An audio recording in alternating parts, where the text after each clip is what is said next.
જય માતાજી દોસ્તો, વેલકમ ટુ હિરુ લાઈફ બ્લોગ. તો મસ્ત મજાની ગુડ મોર્નિંગ થઈ ગઈ છે. મેં રેડી થઈ ગઈ છે, પણ ખાલી માથું એક નથી ઓર્યું ગાઈસ. એ હવે શાંતિથી ઓરવું હવે, કેમ કે જમવાનું બનાવવાનું છે. એટલે જમવાનું બનાવીને પછી માથું ઓરીશ, કેમ કે પછી વાળ ના પડે એટલે. અને મારા વાળ બહુ ઉતરે એટલા માટે સૂએ છે. અને બ્લોગ સ્ટાર્ટ કર્યો છે. બહુ દિવસ પછી બ્લોગ સ્ટાર્ટ કર્યો છે. કન્ટિન્યુ થતું નથી, પણ હવે ટ્રાય કરીશું કે ડેલી બ્લોગ આવે. અને હા, પહેલાંનો જેવો ફરી સપોર્ટ કરજો. અને હવે આવ્યા હોય તો ચેનલને ફોલો કરી દેજો. બસ, જય માતાજી. તો દોસ્તો, અમે જમવા બેઠા. જો હવે નહીં, ઘરે રોટલી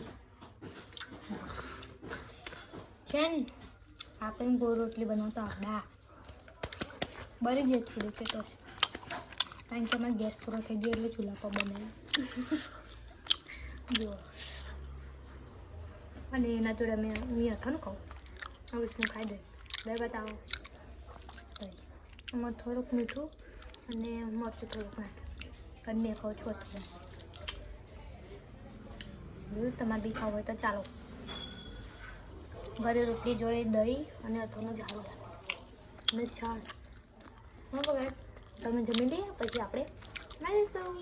તો દોસ્તો, અમે ખાઈને પછી સૂઈ ગયા હતા અને આ ઉઠીને ચાલ્યા મોવા. હું વિષ્ણુ, જો વિષ્ણુ એક્ટિવા ચાલે છે. અને અમારે આ જો અમારી એક્ટિવા રામાધની તમે જરા છે મોબા. આ છે રોડ મોબાનો. પબ્લિક તો હશે ગાઈસ, કારણ કે આજે શનિવાર છે એટલા માટે. કન્ટિન્યુ બ્લોગમાં બના રહે તમને દર્શન કરાવીશ તો સમજી. ઓકે, તો બ્લોગમાં કન્ટિન્યુ બન્યા રહ્યો. આ છે મોબાનો ગેટ. હવે મોબા ગામમાં એન્ટ્રી કરી લીધી છે. તો હવે મંદિરે પહોંચીને તમને મળીએ અને દર્શન પણ કરાવીશું. તો કન્ટિન્યુ બ્લોગમાં બન્યા રહે. ગાઈસ, આપણે આવી ગયા છે શનિદેવના મંદિરે. જો અહીંયા જે ભીડ છે, ખતરનાક ભીડ તો નથી પણ છે નોર્મલ. આ છે બધી દુકાનો. જો શનિદેવના મંદિર આગળ હિરલ ચાલે છે. તો